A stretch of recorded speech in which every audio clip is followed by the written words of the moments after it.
Hello, everybody. Welcome to the latest edition of the Post with BP. I'm your host, Billy Parvatam. Folks, I'm so excited today to be joined by Zach Mackey. Zach is the director of broadcasting here at Virginia Tech, the voice of men's basketball, also does pregame, postgame, and sideline reporting for football, host of the radio show Tech Talk Live during the football and basketball season. And he's a seasoned broadcaster, it feels like, former voice of Montana State football and basketball, also called Iowa baseball for a number of years, Illinois native, and an alumni of the great University of Iowa. Zach, thank you so much for joining me today.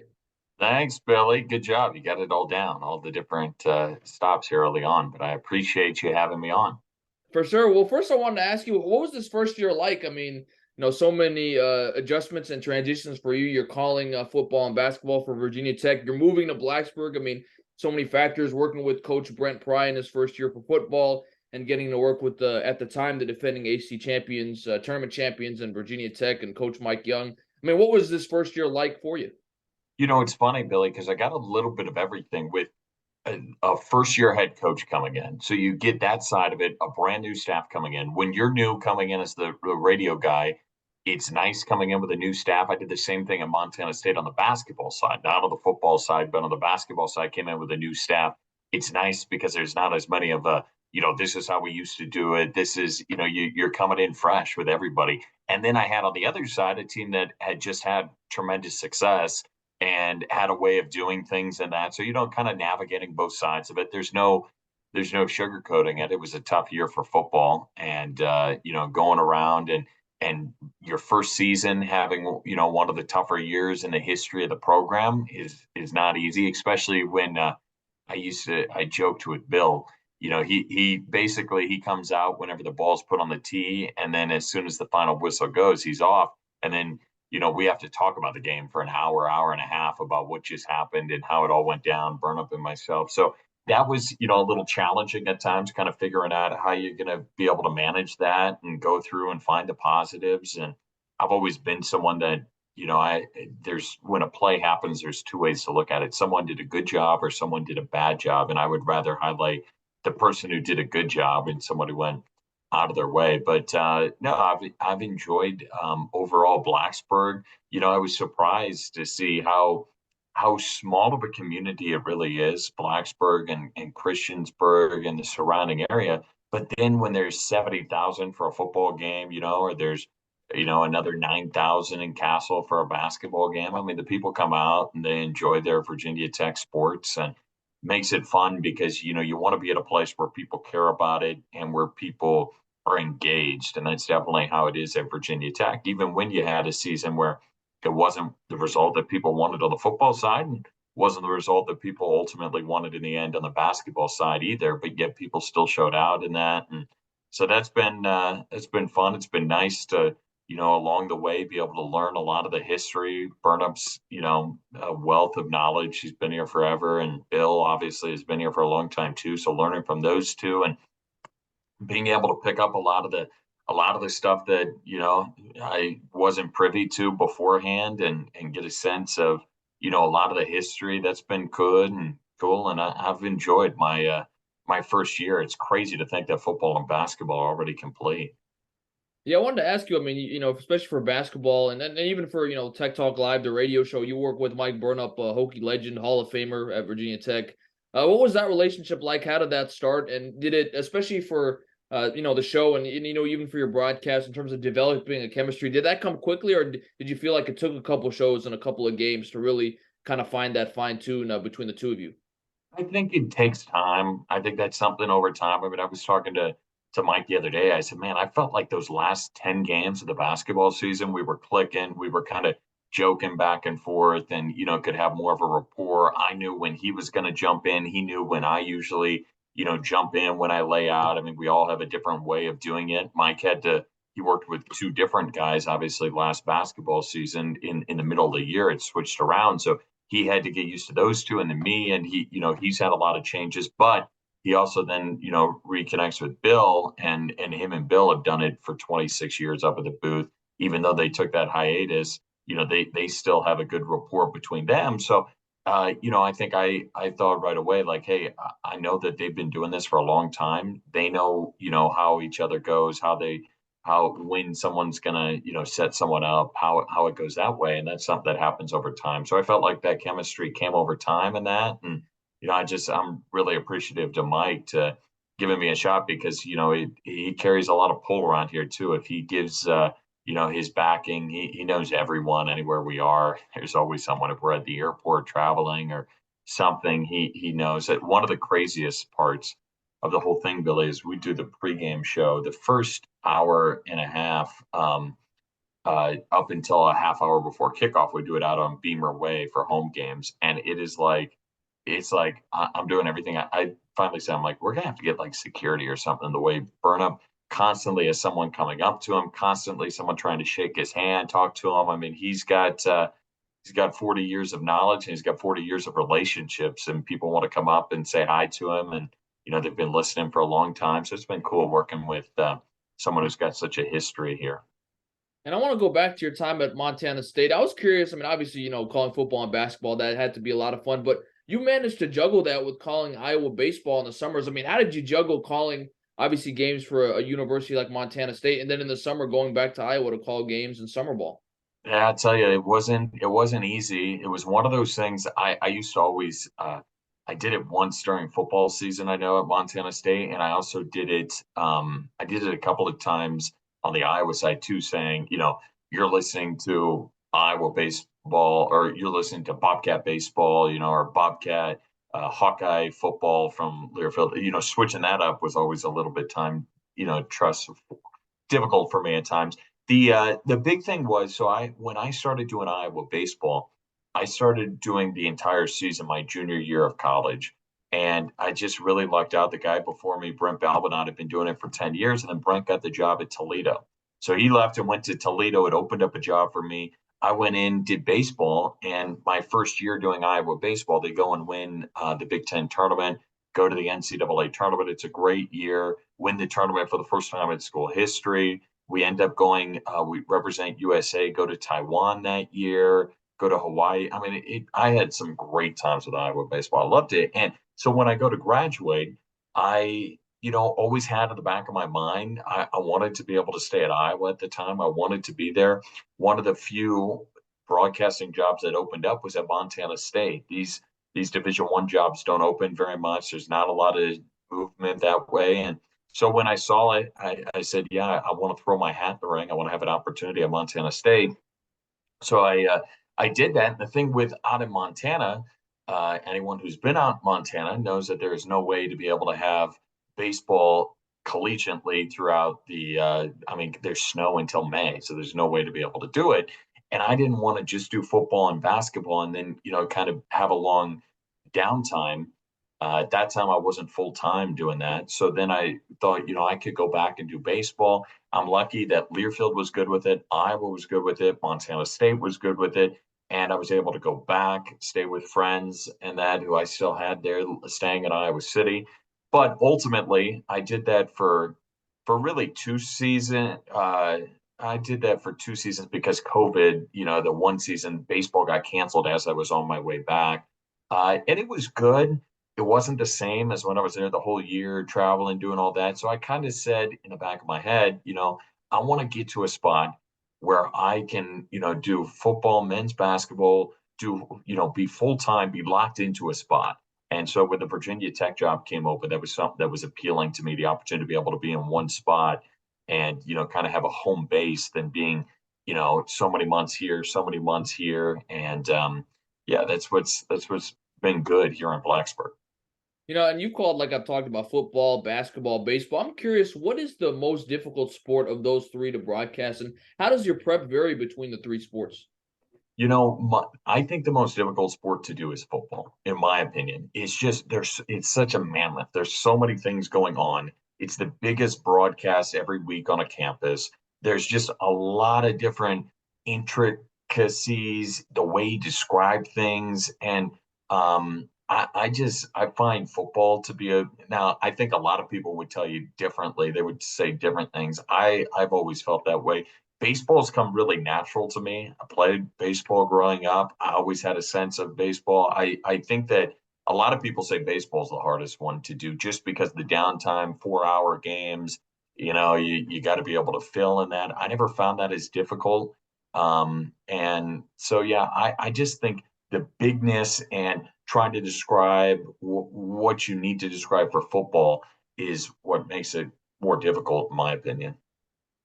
And then in terms of prep, I mean, let's just say you've got, and unfortunately it didn't happen, but UVA, and it might be different, of course, in your role as a sideline reporter. What are you doing the days up, leading up to that game, from the Sunday to the following Saturday for the game? And how does that differ for, say, a game like basketball, where you've got, of course, a lot of times multiple games in a week?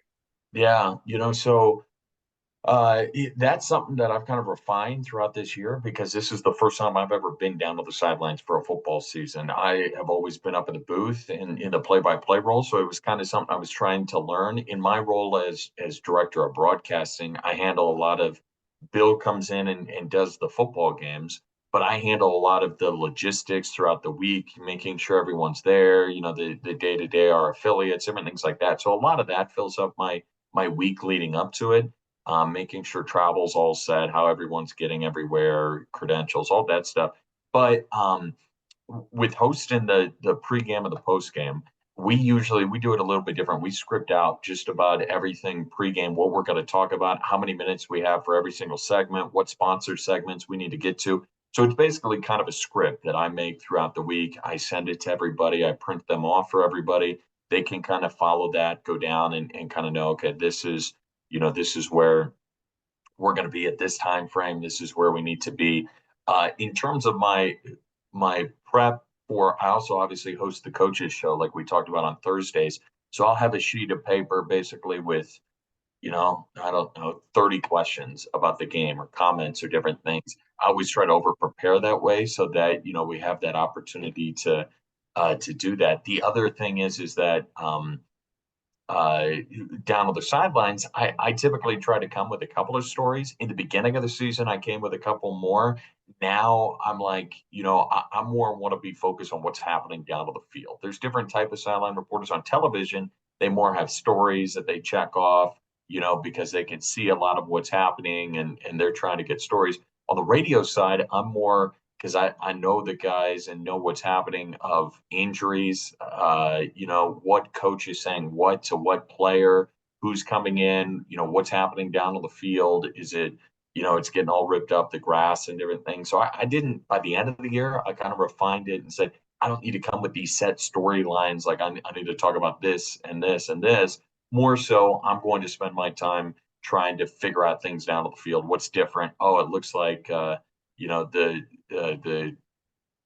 Coach Marv is calling the defense. Coach Pry isn't calling the defense. Different things I can pick up that way. Basketball wise, I got my spotting boards that I fill out before the game. Go through all of those. I'll tell you for Virginia Tech, by the end of the year, I update the stats, but I'm not putting much in the players' things. I know just about any of the storylines, know anything about just about any of the guys. The more of the prep comes from the opponents, trying to get that type of stuff. Baseball's interesting because on the radio, when I'm covering a season, I'll read about the other team, but I don't spend a lot of time going through and writing down everything about those guys. I want to know where it's at, know the major storylines, so I can recall it. But a lot of that has to come from reading and knowing, and that than having an actual chart or something on the baseball side of things.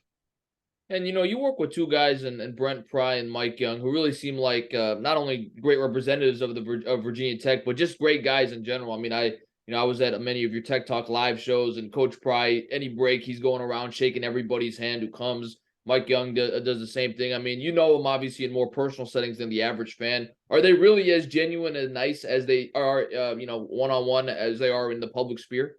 Yeah, I think they really, I think it's hard to fake it this long, especially Coach Pry. People are like, can he keep this up and I was out at spring ball yesterday and, he came over, we talked for 10 minutes, whatever, just about spring, how things are going and that. I mean, he's super approachable, which I think is not always the case for Power Five football coaches and that. And he's someone who wants to be approachable, wants to be out of the community.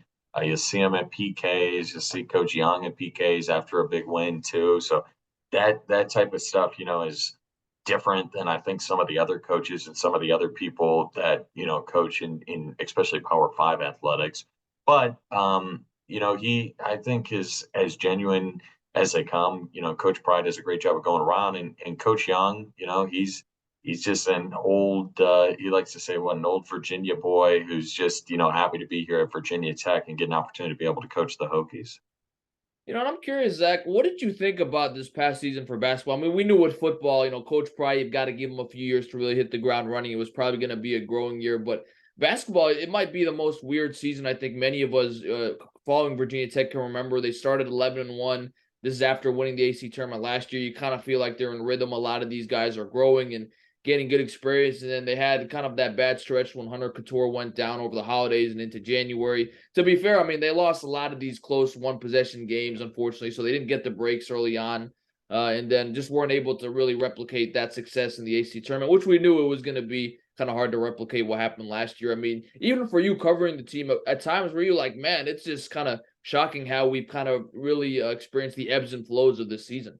Yeah, it was bizarre. It was unlike any season I've ever covered, just the roller coaster of it all. I mean, I don't know how many times, especially in the end of February and March, me and Burnop would be like, remember when it was December 18th? This was the number 20 team in the country, and they were 11-1 of the year. And, they were a lock for the NCAA tournament. The question was going to be, what seed were they going to be? Were they going to be a top 3 seed, or how was that going to work? And to see what happened, I mean, it's hard to be able to fathom, the ups and downs and how it all goes and how it works. It makes me wonder if Hunter didn't get hurt, what could have been, what would have been. I mean, there were so many of those one possession games. It was bizarre. It was unlike anything I've ever covered before. It's just, the ebbs and flows of a season come, and I get that, but they typically don't have as big of an up and down effect as we had this season. It was just really crazy, Billy.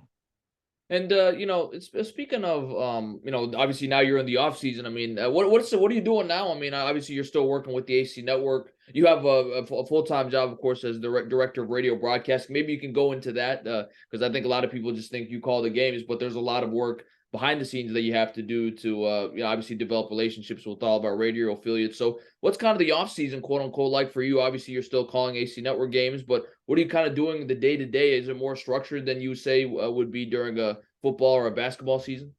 Yeah, so like, a typical, I'll throughout this spring, I've got about 5 or 6 baseball and softball games I'm going to do on some of the weekends. I got a doubleheader for softball on Saturday coming up. I'm going to do, and I'll freelance some too. I just got Fox Sports just called. I'm going to do 4 Big Ten baseball games in their Chicago studios. So I'm going up there next week and doing some of that. So I'll freelance a little bit wherever needs be.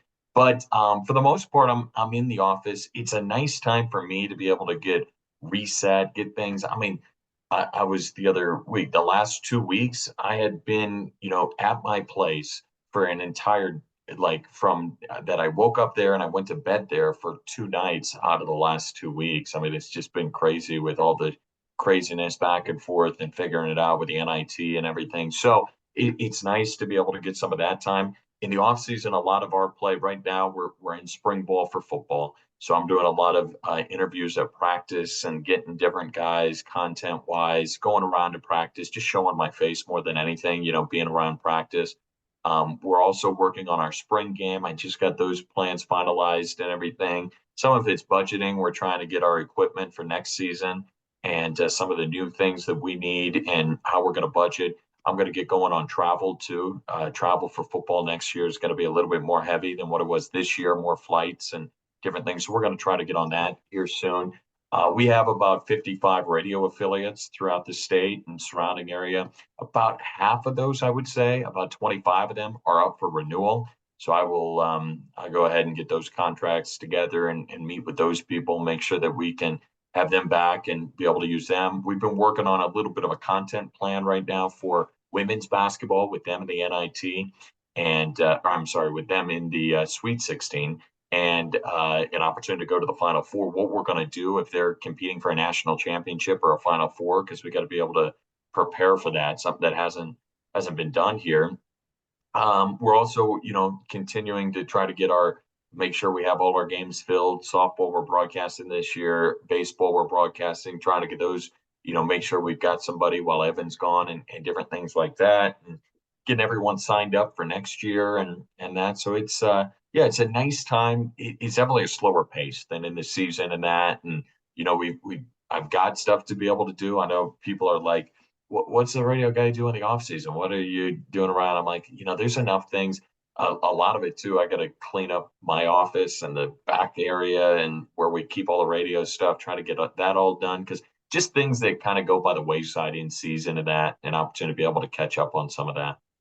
I can relate a little bit because I covered, the Northwoods League. I worked for the Lacrosse Loggers, did games for a summer or 2 summers rather. And you obviously are a veteran of the minor leagues. I'm curious, do you have a great story you can share? Because I feel like a lot of guys have some great stories to share from the minor leagues. And I guess part two of that question was, how unhealthy did you eat? Because I remember obviously, traveling in the minor leagues, it seemed like pulled pork, pizza. Those were two staples of minor league travel, especially on the road.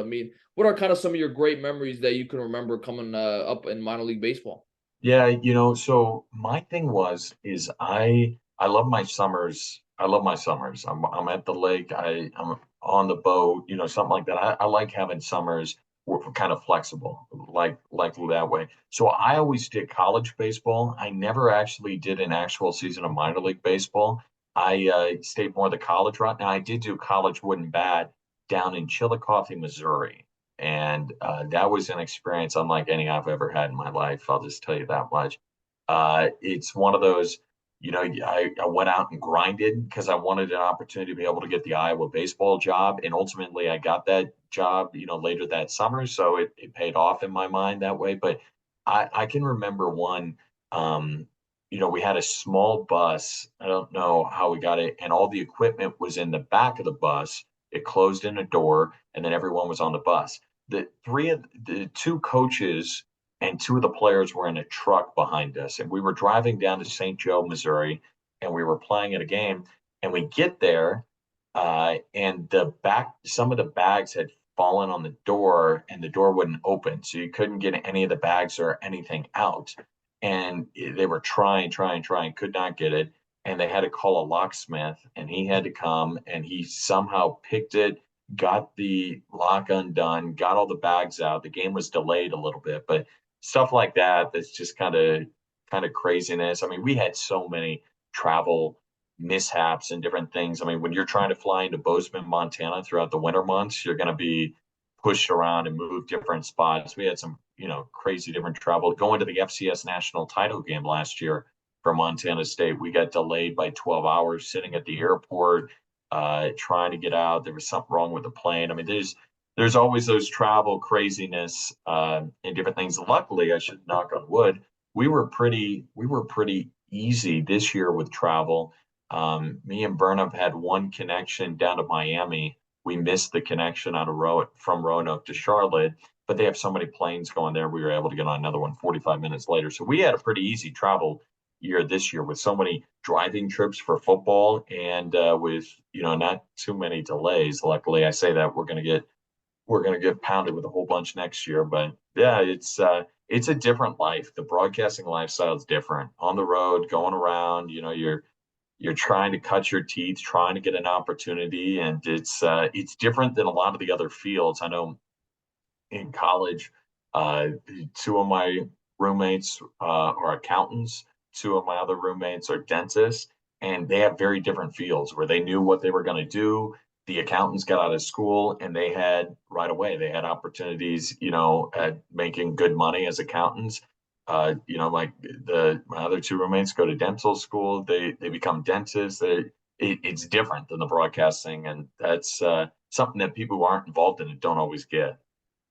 And speaking of travel, you've really traveled all over the country when you combine your experiences in Montana and Iowa and now here at Virginia Tech. Do you have a favorite place you've traveled to, whether it's the actual stadium or venue you've broadcast from, or just the ability to kind of go around the city after the game or before the game and experience what life is like there? Yeah, I'm trying to check off I'm at 42 of the 50 states. So Montana State helped with a lot of that. The Northeast, I got to get some in New Hampshire, Maine, those up there. Not as much sports places, so that it's kind of hard to be able to check some of those off. Well, places, it's hard to be. We went to we went to Honolulu with Iowa baseball for a week down to Hawaii, and that was fun. That was a good time. That was cool. One of the craziest experiences I ever had. We spent 3 weeks in Taipei, Taiwan, with Iowa baseball for World University Games, and it's basically like the Olympics for college. So the Iowa team was sent to represent the baseball side, ended up winning a silver medal. The For basketball, it was like Maryland basketball, I want to say, and it might have been Purdue men's basketball. It was different teams that were sent different ways, and we went there, and it was unlike anything I've ever experienced in my life because the in Taiwan, baseball is king. None of the other sports mattered. All it was baseball. It's the home of fireworks too. Basically, every firework is Taiwan. So they had the opening ceremonies. There were more fireworks, crazy displays, anything I'd ever seen. And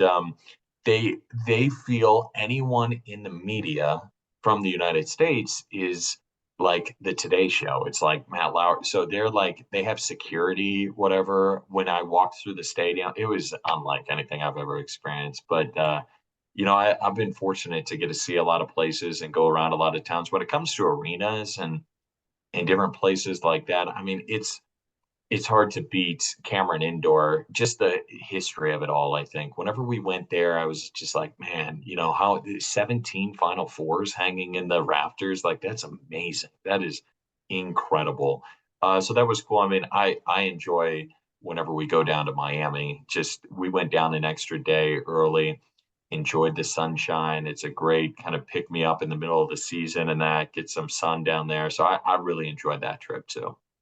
I wanted to ask you two questions about, the two sports you cover in college football and college basketball. In regards to college football, this is actually something I've debated with our mutual friend Evan Hughes, and that is, do you think there's any way to remedy the situation of parity in college football? I mean, they are expanding the playoff to give them credit, but it really seems like, especially in the 14 playoff, we've had really 4 or 5 teams that you really feel like have a shot to win it all, who have a shot to make the playoff.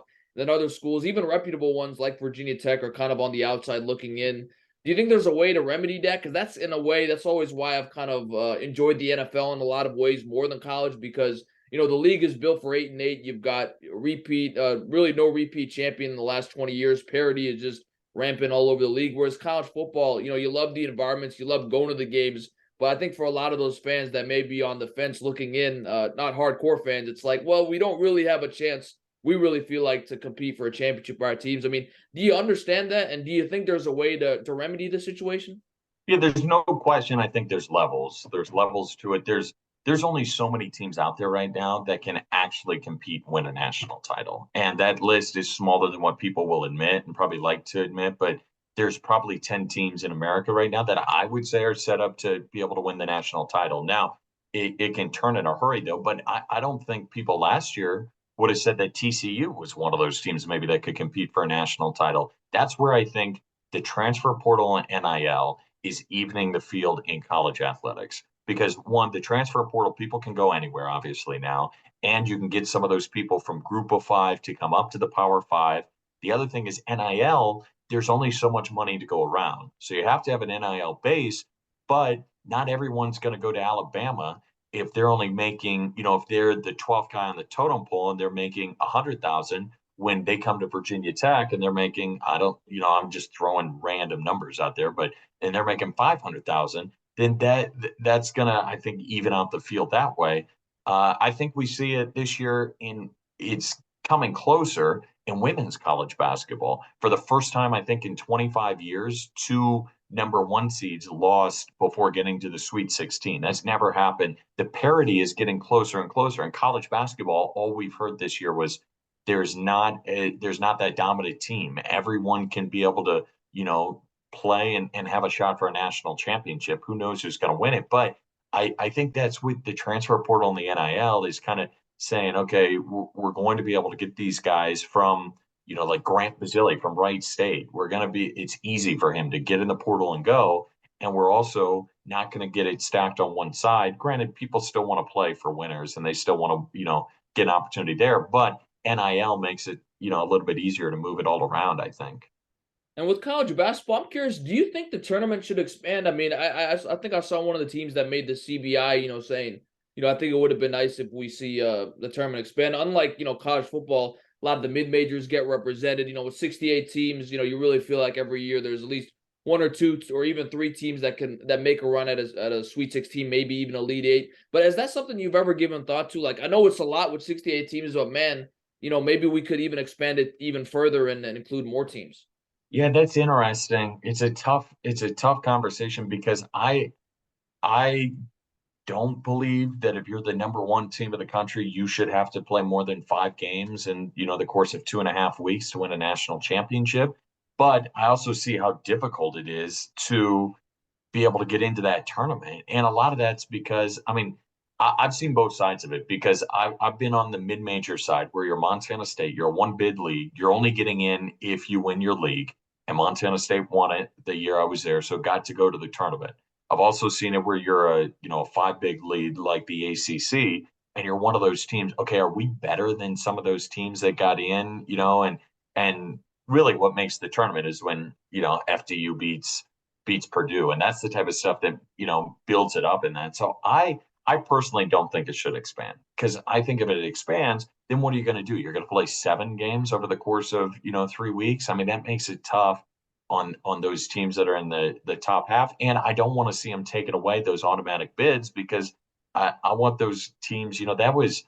I mean, I've seen, when we walked through NCAA March Madness and those guys who worked so hard that year playing at the, group of 5 level to get an opportunity to be able to see that, or the low mid-major level, I should say, to get a play there is special and cool. And, that's what everyone wants to be able to do. So I'm not a big fan of it, but I also see there's so many good teams that don't end up making the tournament. And I was curious. I think you may agree with this. We'll see what you think. But I think one of my biggest pet peeves about college basketball, I think one thing that could really make the games even more exciting at the end of the game is you should be able, if you call a timeout, like in the NBA, to advance the ball to the half court. I mean, we all seen that Christian Laettner highlight of Grant Hill throwing the full court pass and he catches a turnaround. But I just feel like in a span of 1-2 seconds, the chances of something like that happening are almost 1 in a million. But I think if you gave teams the opportunity to advance the ball to half court with 1-2 seconds left, then I think you can make a lot of things happen. Is that something that you're on board with potentially and you think could excite even more so the end of games in college basketball? Yeah, I am. I think so because it keeps games close and it gives teams opportunities that maybe normally wouldn't have an opportunity, to be able to get a shot off or be able to make it close, keep everyone engaged. Because we've all been in a game where there's 1.2 seconds left, and you're kind of like, okay, this would be a little bit more interesting if you were in the front court and you were trying to be able to get it there. But yeah, I mean, I'm all for it. I don't think it's happening anytime soon. A lot of times they, have different experimental rules happen at the NIT level. We had some of the timeout things they did at the NIT game that Virginia Tech had with Cincinnati, but there wasn't anything real fundamentally that they're trying out right now. But I wouldn't be opposed to it. Zach, you've been so gracious with your time. I have two final questions for you. My first one is Sweet 16 predictions. I mean, I don't know if you did a bracket. My bracket's not looking too bad, but I have a Texas over Alabama in the championship. I just like the way Texas played at the end of the regular season and really played well so far in the tournament. Alabama, I mean, especially with a couple of these number 1 seeds getting knocked out, is looking like even more of a favorite. What do you think? You got any predictions for the Sweet 16 and beyond in terms of, A, who do you think is going to win, or B, any teams you think could make a run at least and make things interesting?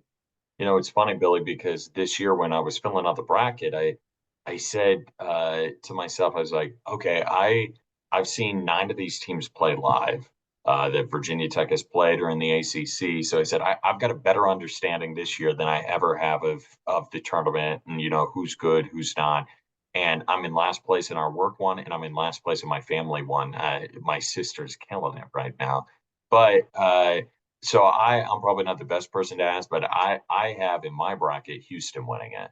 So that's who I'm going with. I know they're not really healthy right now. They've got a little bit of injury bug. I think I've heard. I don't know if exactly all the details there, but that's who I'm rolling with. And then of course on the women's side too, I've got South Carolina and Virginia Tech in the championship. So let's hope that holds true. For sure, ditto on that one. And my final question for you, Zach, is what do you hope for in year 2? I mean, like you talked about it, year one was a lot of getting to know people, obviously developing chemistry with Bill and Mike, and just getting a feel for, of course, your job on and off the broadcast booth. So what are you looking forward to most in year two on and off the broadcast booth? Yeah, I think we had a really successful year one in terms of the radio side. I always told those guys, hey, we got on the air and we were able to. No one said anything that they shouldn't have or something, and we got in trouble with something like that. Everyone was good, and so that's half the battle every year, and that's when you knock on wood and hope it keeps on rolling. The big thing for me is that I hope that we can be more competitive on the field. That when we're doing this stuff, the play-by-play stuff, it's a lot easier following a team that's winning than it is a team that's struggling. And especially when you're doing the coaches shows and different things, and you've got to be able to come up with questions with them. So I think that makes all of us better when they're winning on the field. It makes everyone better on our broadcast side on everything. So I hope for that. But I also just hope to be able to get those deeper, connections. A lot of it is knowing people and getting to learn who does what, who to know to go to for this. Now it's more being able to develop those relationships and be able to have those people that, when I have a question about who's starting, how are we moving things, different things like that. But I'm excited to see what year number two brings. Zach, this has been such a pleasure getting to talk to you and pick your brain about, the role you have here at Virginia Tech and all the great things you've done in your career. Thanks so much for your time. I'm really happy you're here at Virginia Tech, and I can't wait to see you do bigger things in year two. All right, Billy, I appreciate it. Thanks so much. Thanks so much to Zach Mackey for joining me on the latest edition of the Post with BP. Of course, the director of Virginia Tech Broadcasting and veteran in the business. This has been the latest edition of the Post with BP, and I'm your host, Billy Parvatam. Thanks so much, everybody. We'll see you next time.